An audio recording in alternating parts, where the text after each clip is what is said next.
Hello. My presentation is based on the questions presented in the case study, Creating a Methodology from Project Management Case Studies by Harold Kersner.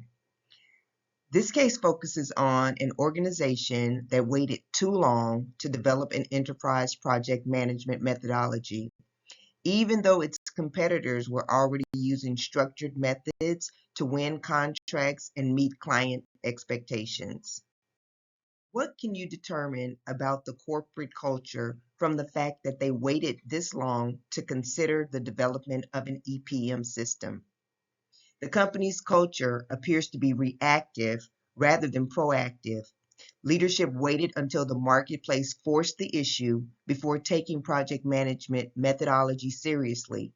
That tells me project management was not viewed as a strategic business capability.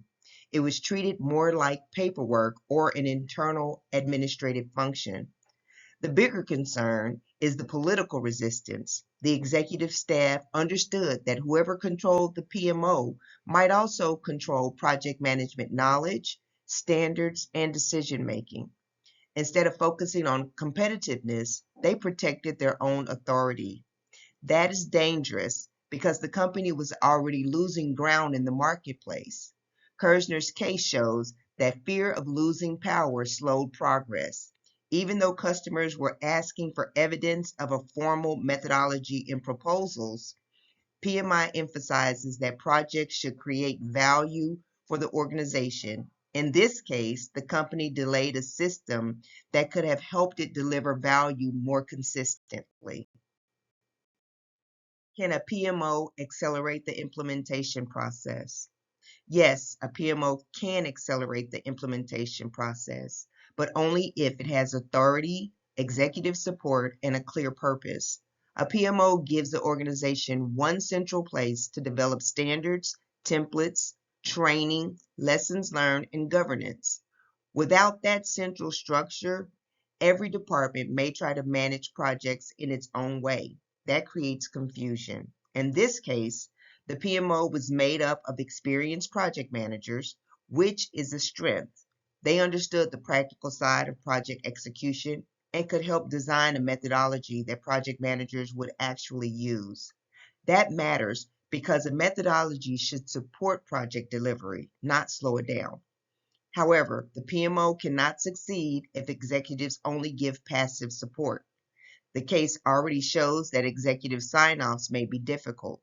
PMI also stresses the importance of governance and stakeholder engagement. The PMO can lead the implementation, but senior leadership must remove barriers, make timely decisions, and visibly support the change.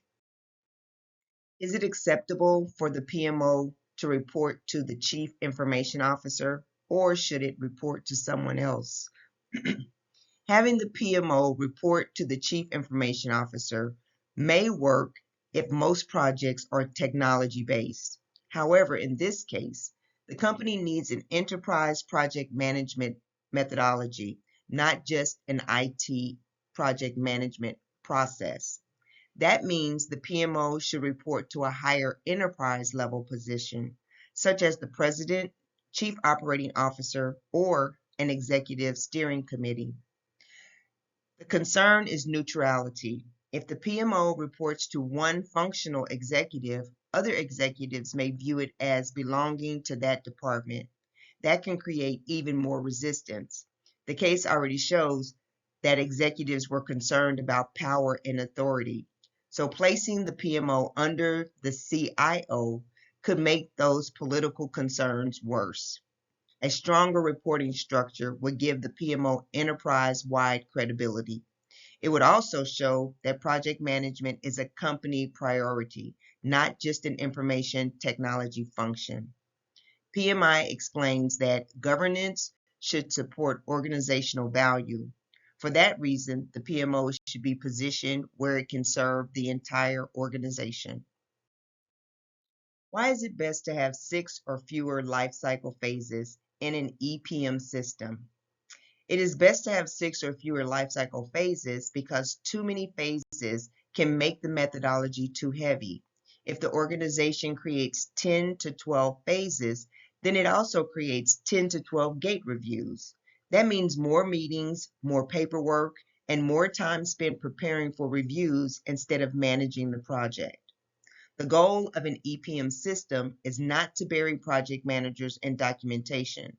The goal is to provide structure, consistency, and control while still allowing project managers to lead the work. 6 or fewer phases give the organization enough checkpoints to monitor progress without turning the methodology into a burden. Kerzner's case makes this point clearly. The PMO recognized that too many gate reviews could pull project managers away from their real responsibilities. PMI also emphasizes tailoring. That means project management processes should fit the project environment. A useful methodology should be structured enough to guide the work, but simple enough for people to actually use. Is it best to design an EPM system around flexible or inflexible elements?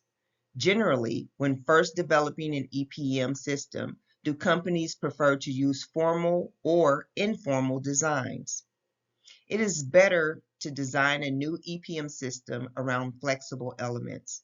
A company still needs structure, but too much rigidity can create resistance. If the methodology feels like a rule book instead of a support system, project managers may avoid it or use it only because they are forced to. The PMO's decision to use forms, guidelines, checklists, and templates was practical.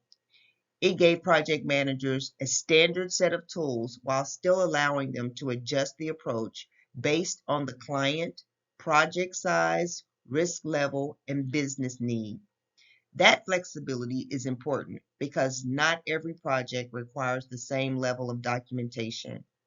When companies first develop an EPM system, they often prefer an informal or semi-formal design because it is easier to adopt. People need time to learn the methodology and trust it. PMI supports tailoring project approaches to fit the situation. The best system is not the most complicated one.